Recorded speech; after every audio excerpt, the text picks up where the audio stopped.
is Jonaki Ray. I'm tuning in from New Delhi on day number 3, the last day of the Seren Books Poetry Festival. I attended 2 sessions. It's Sunday, so I took some time off for myself. One of the sessions that I attended was called The New Poetry Published During the Pandemic.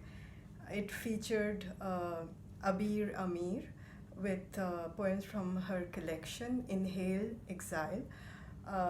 She read out poems in the narrative style about her grandmother, her maternal grandfather, about her father. It's called The Student, and she said her father doesn't want poetry about him, but it is about him. About food that's specific to that place. And I found it very interesting because she mentions date syrup, and we have something similar to date syrup in Bengal, India. So there is that commonality.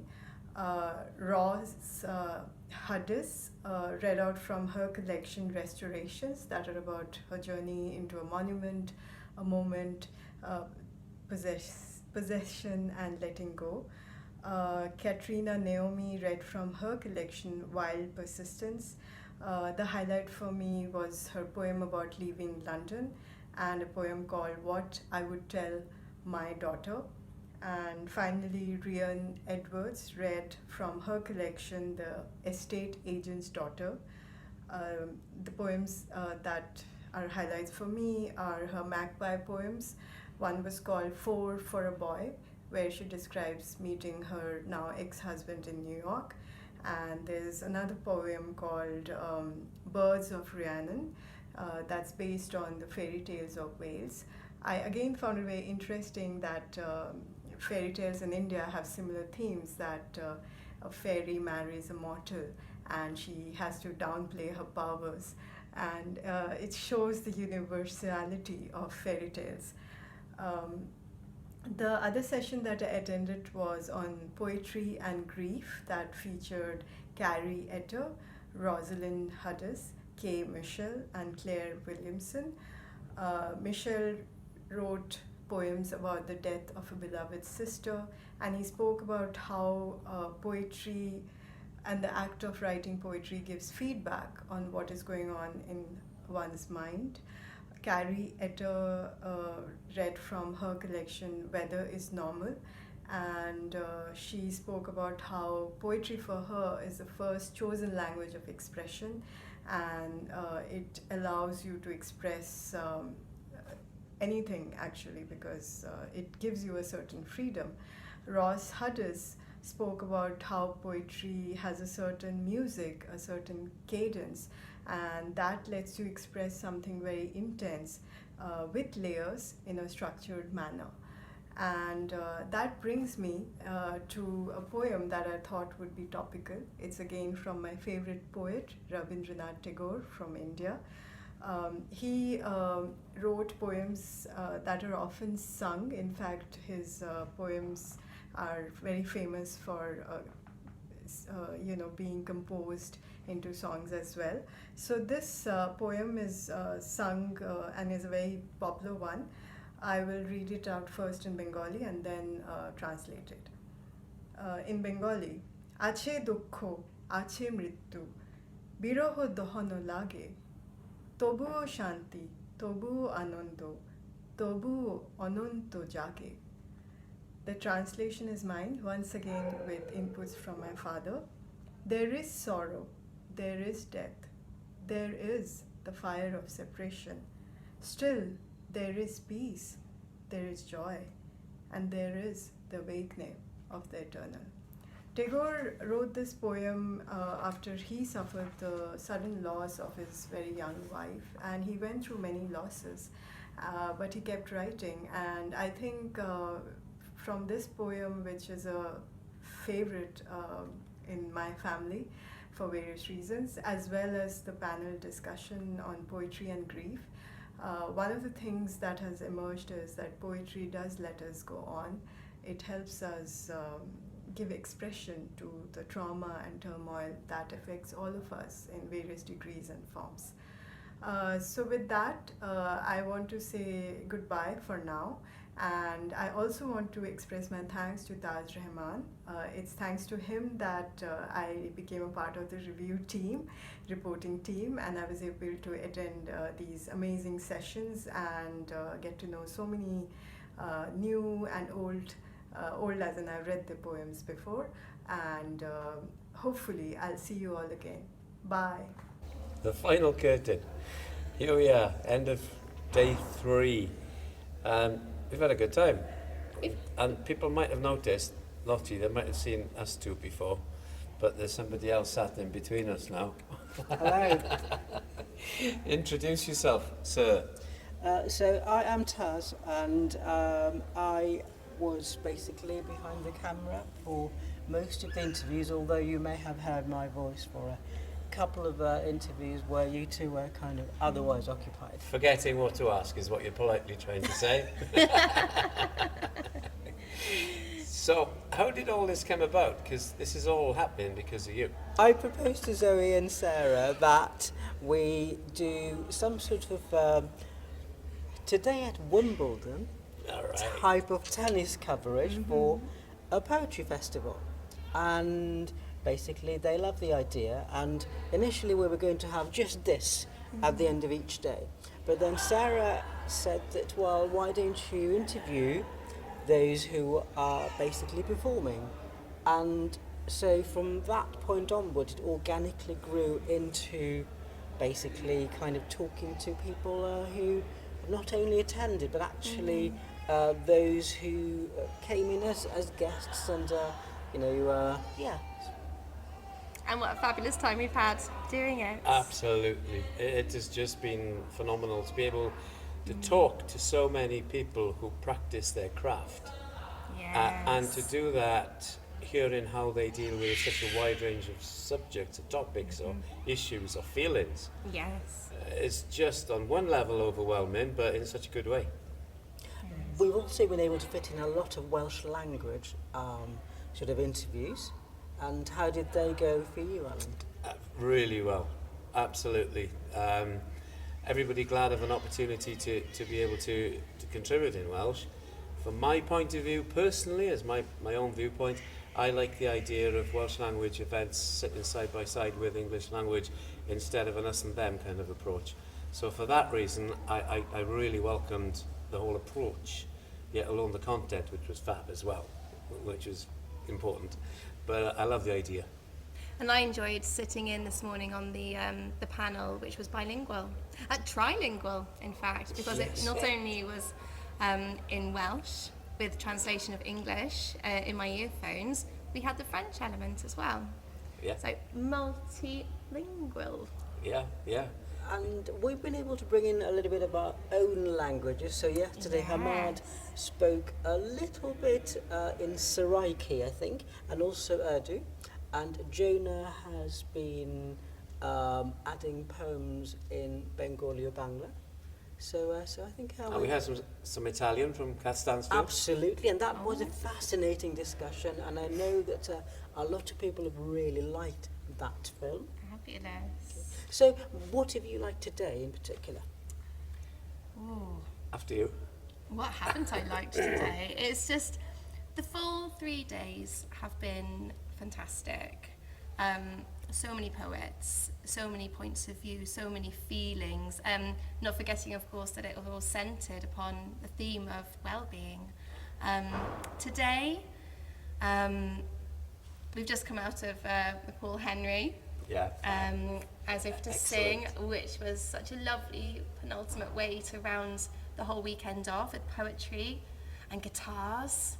Absolutely beautiful to hear him sing. I've really enjoyed that today. For me, it's been two opposites. It's been the first session that you mentioned earlier, but the bilingual one, which was about sanctuary and Wales as a nation of sanctuary, and that's a global, national thing. And then a session on grief. Yes. So you were going from a huge issue that affects people around the world, as does grief in its own way, but the way we were responding to it, one was a kind of an overview, and the other one was very personal and at times emotional. Yes. So it was, well, the full range. And I think I've really welcomed people on the panel being so open and honest about their feelings, what they write, why they write it, because we can then relate to it so much more. Yeah. Has this turned out how you envisaged it when you had those first initial thoughts? I think this has turned out so much better, so much more fun, so much more interesting. And also, I was going to ask that I think between you two, you've probably done 24 interviews. So, what have been the highlights? I can't. Yeah. I can't choose. Over the course of the weekend, I've relaxed more and I've grown more into it, kind of understanding more how to go about the chats that we've had with all these amazing people. The last interview I've done today, a chat was with Amy Wack, and she just made me feel so at ease, and I absolutely loved the chat that we had, the interaction, and she was so warm and giving me advice as well on what I can do going forwards with my own writing in the future.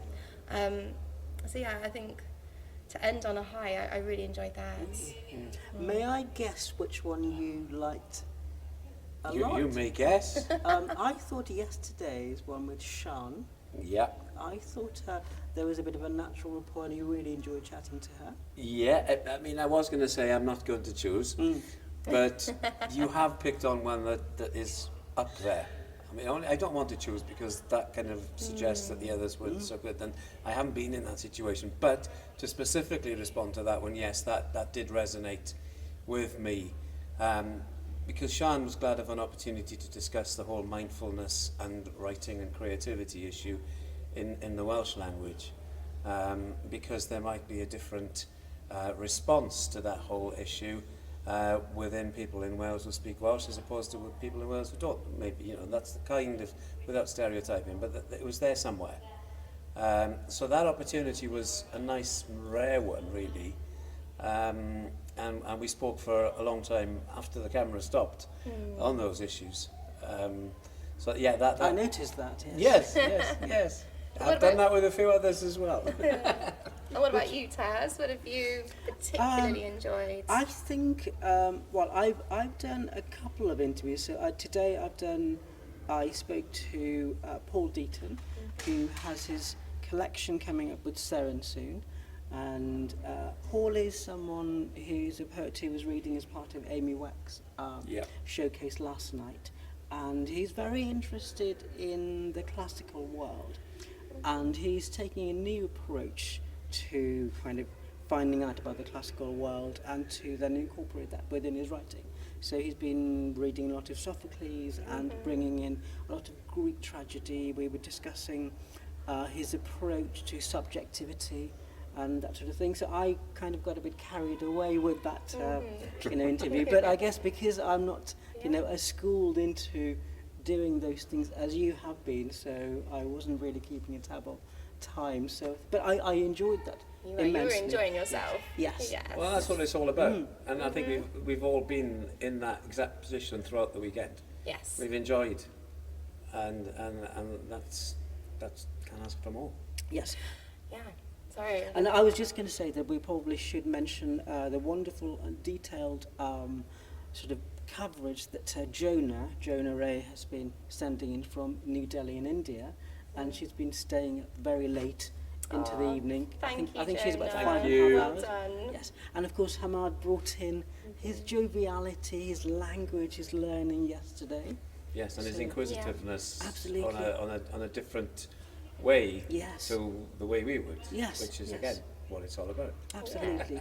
And also, of course, everyone who has organised this festival and been part of it, and also the members of staff here at the University of South Wales. Yes, and we probably should say a big thanks to Sarah, who has thank you, Sarah from Seren. Yes. Diolch, Sarah. And also to Rhiannon and Zoe, who've been fantastic hosts and Well, presenters. they put the whole thing together, which Yes. is quite a programme over 3 days. Absolutely. That's quite special. Yes, and Rianne's reading, I can't actually forget the 2 performances I've been lucky enough to see her in. What a fantastic performer. Well, I think it's safe to say we've enjoyed. We have, and we've also been spending some pennies, Yes, we have. haven't we? Would you like to show us If what you you've saw, got? if you saw my bit earlier on, I put a shortlist together and I stuck to my shortlist, and Shall I then hold it for you? I saw Paul Henry's session, and I had to fall into my impulse buying mode, and I added to my originals, and I did get Paul Henry's As If to Sing as well. So I stuck to my original shortlist of 3, but then I gave in with Good an extra choice. one. Job. I bought this at Chapter First Thursday at the start of this month. And I have bought The Little Hours by Hilary Llewellyn Williams on the recommendation of Zoe Brigley. Was it yesterday or the day before? Yesterday. Can't remember. Who knows? Yes. It's all rolled into one, Yes. isn't it? You've got a few more there, I notice. Yeah, those are the ones on my shortlist, yeah. Those are the ones I mentioned on another piece, Oh, yes. which is The Art of Falling, Kim Moore, Rite of Passage, Don Burry, and not the poetry collection, but an account by Roland Mathias of essays on Anglo-Welsh literature as a man who was right there at the start of recognising such a thing as Anglo-Welsh literature. Great. Fabulous. Well, maybe, it is time for us to say goodbye from this wonderful I want food. Yes. Well,